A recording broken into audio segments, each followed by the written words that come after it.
Assalamualaikum warahmatullahi wabarakatuh. Waalaikumsalam warahmatullahi wabarakatuh. Selamat datang di podcast Cuan. Bulan Desember Januari.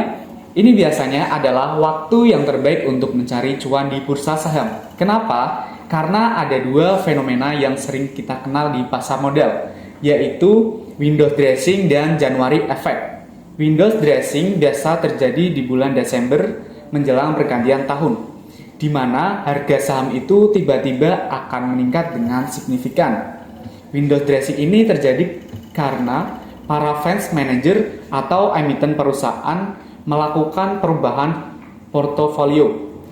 Jadi, menjelang pergantian tahun, itu portofolio mereka switching agar terlihat lebih cantik.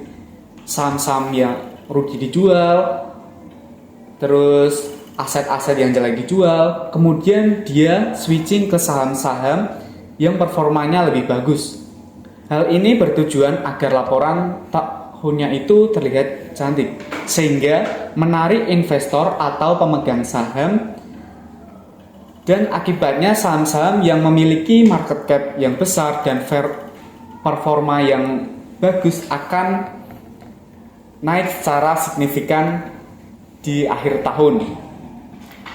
Efek window dressing ini akan terus berlanjut di bulan Januari. Kita sering sebut dengan namanya January effect. Namun di tahun ini agak berbeda sedikit, karena yang pertama itu situasi ekonomi dunia yang sedang suram. Yang kedua adalah potensi kenaikan Fed rate yang masih kira-kira di Desember ini akan naik 75 bps lagi, yang menyebabkan dana itu net sell. Podcast kali ini saya bersama Mas Adi.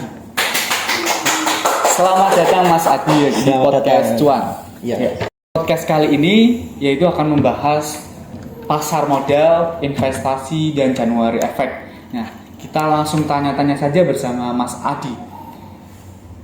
Mas Adi mau tanya nih, sebagai komisaris investasi kan pasti sudah berpengalaman di dalam investasi. Ceritain boleh dong sedikit mengenai pengalaman berinvestasi. Pengalaman berinvestasi ya. Kalau pengalaman investasi itu dulu ya cuma penasaran aja sih waktu kelas 3 SMK gitu. 3 SMK kan menjelang kelulusan pasti pikirnya kerja. Nah, di samping mikir kerja juga mikir sih gimana sih cara menumbuhkan uang ataupun mengembangkan uang tersebut. Akhirnya aku searching di YouTube. Pertama kali aku mengenal investasi itu instrumen reksadana. Terus lulus setelah itu tahun 2018 nih, aku ingat nih. Awal mulanya itu aku terjun di reksadana pasar uang. Itu pakai Tokopedia. Iya. Selain hobi berbelanja online juga, aku pikirnya gini, daripada sisa saldo aku hangus ataupun poinku hangus, ya mending aku alokasikan ke situ. Gitu.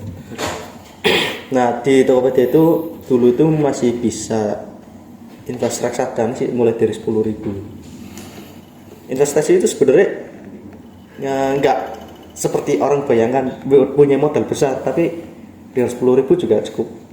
10.000 kan kalau sekarang kan bisa buat beli bensin. Iya. Nah, itu kalau misalkan kita kasih uang saku lah, katakanlah sisa 10.000, kita larinya kemana? Coba Mas Yudi. Kalau sisa 10.000 satu hari, tiap hari lah, katakanlah ada 5 hari lah. Nah, hari Seninnya kan pasti pegang 50.000. Nah, 50.000 itu Mas Yudi itu buat apa?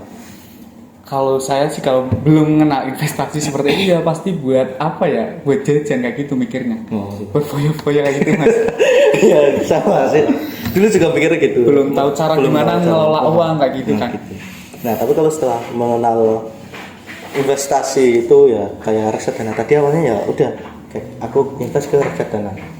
Itu mulai dari 10.000, satu minggu 10.000 sampai berapa ya, 10 bulan lah. 10 bulan akhirnya ada pertumbuhan. Nah, terus tak lihat pertumbuhannya itu kok agak Lumayan kayak gitu. ya lumayan lah, ya lumayan banyak. Cuma kan rasa puas manusia itu pasti kurang gitu.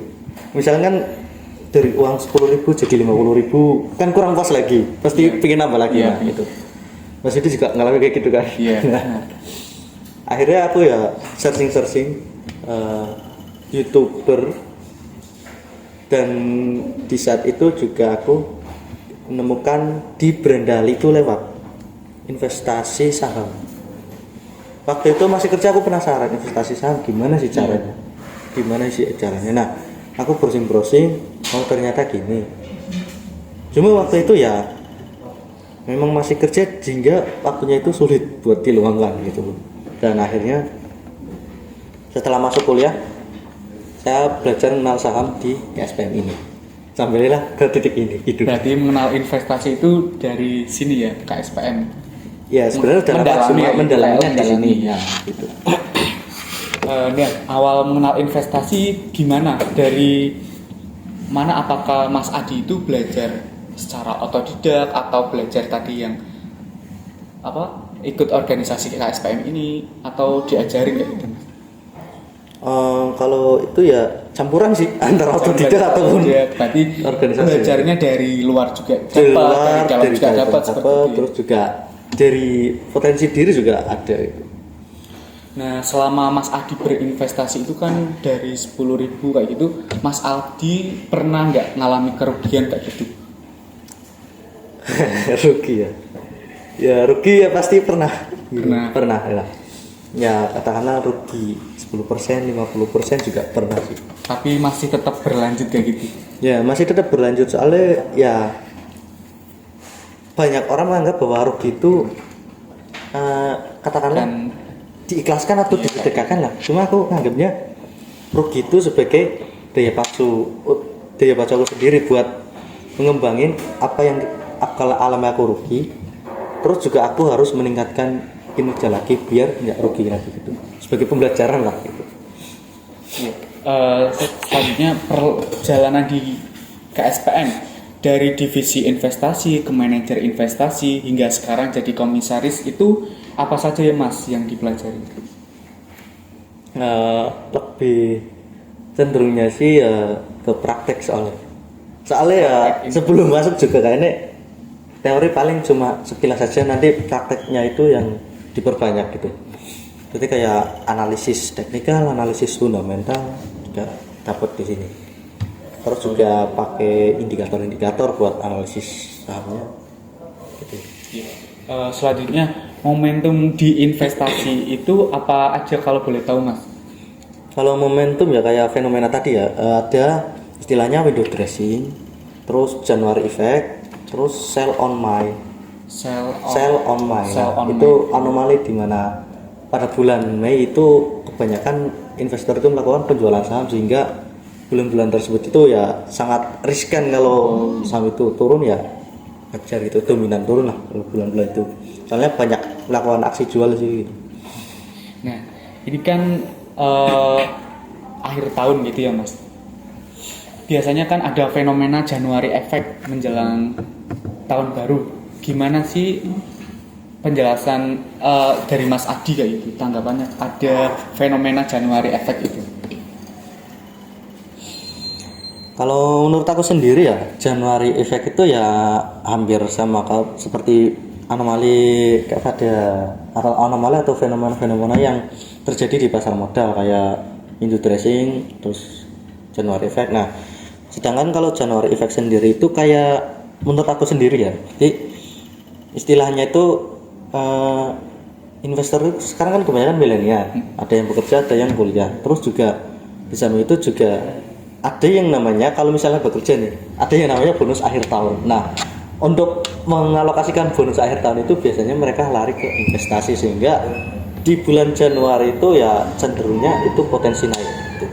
Selain itu juga ada yang menganggap nih bahwa Desember itu ada sebagian investor yang menjual sahamnya untuk istilahnya itu menghindari pajak gitu. Nah, di saat Desember itu menjual, di Januari investor yang jual itu beli lagi saham. Seperti itu gitu. Kemudian penyebabnya apa Mas dari Januari effect itu? Penyebabnya apa? Iya. Penyebabnya itu ya Macam-macam sih ya. Yang pertama itu pasti nih laporan tahunan yang paling ditunggu-tunggu. Laporan tahunan, Nah, iya. pasti dianalisis kan fundamentalnya. Iya. Nah, dari laporan tahunan itu kan kita bisa tahu rasio-rasio keuangan, terus juga prospek profitable ke depannya itu gimana perusahaannya. Terus yang kedua itu ya psikologi pasar juga mempengaruhi. Wah, kan bulan Januari ini istilahnya itu membuka buku gitu loh. Kalau keuangan kan pasti buka buku. Nah, buka buku kalau kita buka lembar baru pastinya mengharapkan yang baik-baik. Nah, itu mungkin jadi penyebabnya kayak gitu salah satu. Terus juga ada yang apa ya? Seperti tadi mengalokasi dari banyak yang dapat bonus tahunan dan mereka tertarik buat investasi kembali di bulan Januari ini karena melihat prospeknya itu ya persentase kenaikannya itu juga tinggi itu di season sebelum di tahun-tahun sebelumnya juga mengalami persentase kenaikan yang tinggi pada bulan Januari ini. Oh, ya. Tadi kan Mas Adi kan bercerita tadi belajar investasi sejak SMK kelas 3, kemudian belajar juga dari YouTube, belajar juga dari GSPM setelah masuk kuliah. Iya, benar. Terus minta tips dong dari Mas Adi, tips investor baru untuk memanfaatkan peluang dari Januari Effect ini. Yang pertama kita kalau misalkan ada uang nih, misalnya ada uang atau anggaplah rezeki lah. Uang dingin. Ya, anggaplah rezeki. Kalian itu buat pos-pos pengeluaran dulu. Pos pengeluaran seperti beli atribut kuliah lah. Kalau misalnya masih kuliah gitu kan. Mesti pembaruan lagi di tahun baru. Setelah itu kita lihat sisanya berapa, bagi dua, untuk tabungan sendiri, untuk investasi sendiri. Nah, untuk diambil buat investasi itu usahakan uang yang tinggi. Itu yang pertama. Lalu yang kedua, kita juga perlu mengenali produk investasi seperti apa. Kan ada macam-macam nih, ada investasi di reksadana, terus saham, terus juga ada obligasi. Terus kemarin juga Bursa Efek mengeluarkan produk baru yaitu waran konstruktor gitu. Nah, kita perlu mengenali karakter dari produk investasi tersebut. Terus juga kita harus mencocokkan diri. Kita itu tipe orang yang seperti apa sih? Kalau masih hidup sendiri seperti apa sih? Mengharapkan keuntungan besar risiko kecil atau mengharapkan keuntungan dan risikonya itu sama? Mengharapkan keuntungan besar risiko kecil. Risiko kecil. Ya semua mesti gitu ya. Nah, kita juga sesuaikan juga dengan risiko dari karakteristik produk investasi tersebut. Misalnya anggaplah Mas Yudi ini punya nyali yang besar sehingga risiko apapun kita terima. Ya berarti cocoknya bisa ke saham, bisa juga ke reksadana pasar saham. Karena karakteristiknya juga mirip-mirip. Terus yang ketiga ya berarti kita harus punya dulu akun, istilahnya itu kalau kita mau beli kalau kita mau beli telur, kita nggak bawa keranjang nih, mau taruh di mana telur itu. Nah itu yang kedua, punya akun dulu. Terus juga setelah itu kita juga harus pantau perkembangan dari aset yang kita alokasikan untuk investasi tersebut. Jadi bukan hanya kita beli terus tinggal yang begitu saja, enggak, soalnya ya itu tadi ada poin risikonya. Nah, terus juga yang terakhir nih mungkin buat yang masih baru-baru kan, ya buat pemula itu Mas. Iya, masih ngikutin siapa itu kayak istilah influencer gitu loh. Ya. Nah, mungkin bisa perbanyak lagi literasi keuangan, terus juga bisa eksplor diri dari pembelajaran yang kita dapat lah dari semuanya gitu. Nggak harus dari dalam, kita juga harus belajar dari luar. Kayak analisisnya seperti apa, terus juga memandang prospeknya itu ke depannya seperti apa, seperti itu.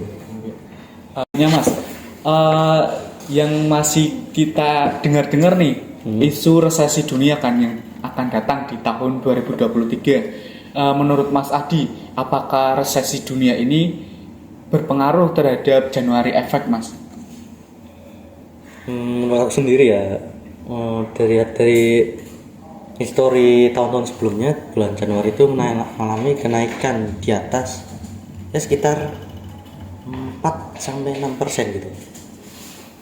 Kemungkinan dengan beritanya resesi dunia pada 2023, mungkin kayak dulu waktu awal Covid kan bursa kita sempat turun. Nah, pada saat itu turun itu pasti nggak lama akan membaik lagi. Kayak histori bulan lalu nih, kayak dari bulan September aja bursa lain di dunia itu mengalami penurunan. Nah, tapi di bursa kita itu malah mengalami kenaikan, bahkan mendekati titik tertinggi sepanjang sejarah yang disebut all time high gitu. Nah, yang kedua juga itu juga disebabkan oleh investor masih percaya bahwa bursa atau saham-saham di Indonesia itu memiliki kinerja yang baik, sehingga ya mau kemanapun mereka lari ya mereka menginvestasikan di Indonesia dulu, sehingga bursa yang lain turun kita malah naik, seperti itu. Oh iya. Baik, itu tadi penjelasan dari Mas Adi mengenai tips menghadapi January Effect, tips berinvestasi pemula, terus kemudian tips menghadapi resesi dunia yang akan datang di tahun 2023. Itu saja pembahasan podcast kali ini. Nantikan podcast selanjutnya di Podcast Cuan.